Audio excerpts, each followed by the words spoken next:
तिचं दुःख कसं कळत नाही अरे तुम्हाला. हे पंकज, हे संपदा, बाळा बाळा रे येणार रे बाळा, येऊन एकदा माझ्या छातीशी लागणार आहे. अरे तुला बघायला मी आतुर झाली आहे रे बाळा. देवा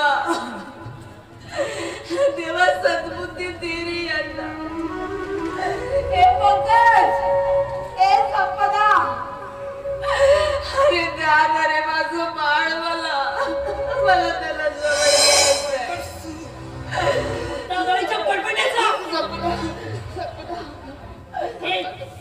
वेडे, तुला स्वतःची तरी शुद्ध आहे का? चाली बाळाला बघायला.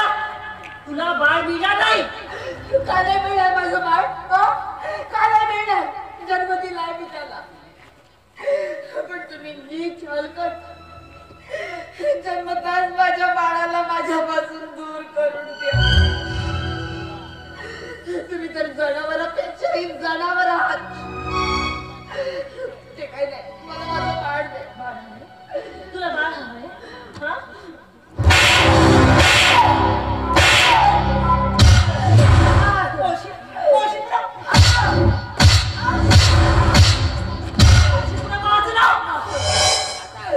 तुला जेवढं मारायचंय तेवढं मार,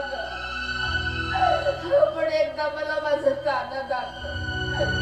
नाहीतर असं कर तू मला सोड. मी जाते आणि माझं बाळ घेते. तुला बांधून ठेवली आहे ना? दिवस रात्र सारखी ओढत असतेस. आमच्या सगळं शेजाऱ्यांना किती त्रास होतो तुझ्या आईची कल्पनेचा. तुला बाळ मिळणार म्हणजे नाही मिळणार.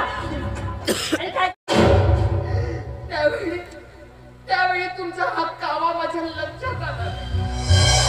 पण मला तुमची धन संपत्ती नको आहे. मला फक्त माझं बाळ हवंय. कसली बडबड चालवलीस तू? शुद्धीवर तरी आहेस का? बाळाला काही इजा केलीस म्हणजे कोण जबाबदार असणार? आई आहे मी त्याची. बाळाला इजा करायला मला वेडी समजतोय काय? मी वेडी नाहीये, मी वेडी. पण बायकोच्या धाकात तिच्या सांगण्याप्रमाणे वागणारा तो बैल मात्र नक्की झाला.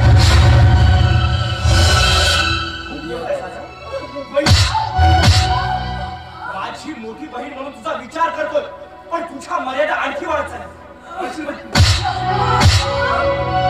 बिलकुल गप्प बसायचं. तोंडातून शब्द देखील काढायचा नाही, नाहीतर परत सोडून काढेल. आणि हे काय ना, 4 दिवस झाले जेवण का करतायस तू? आणि 4 दिवस जेवली नाही तर माणूस मरत नाही. भूक लागली की गिळण घ्या आपोआपच.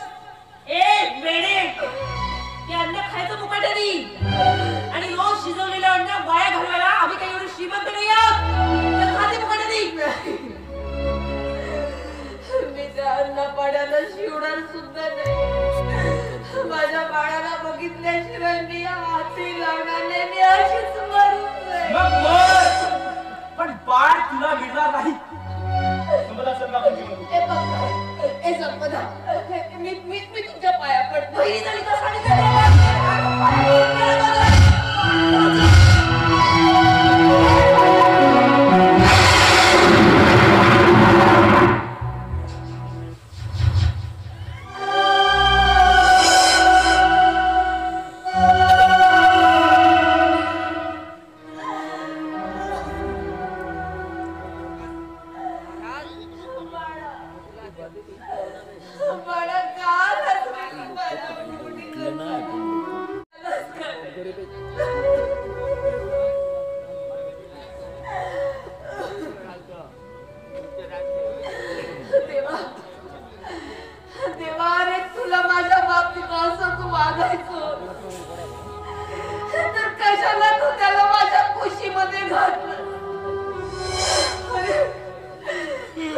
जगामध्ये अशी कुठली माता असेल की जिचं बाळ तिच्या डोळ्याच्या समोर असताना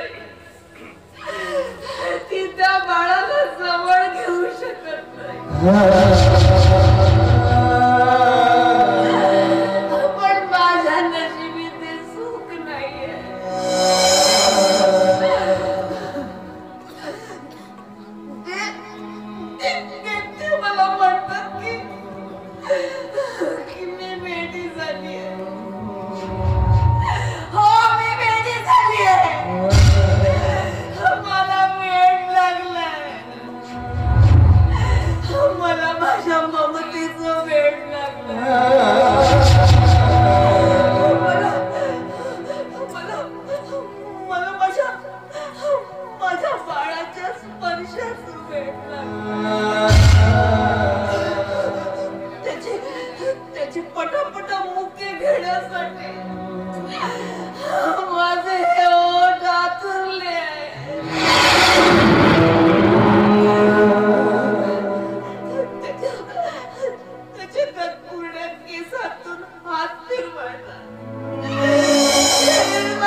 लव लव करत आहे. त्याची ती सुंदर बालमूर्ती साठवून ठेवायसाठी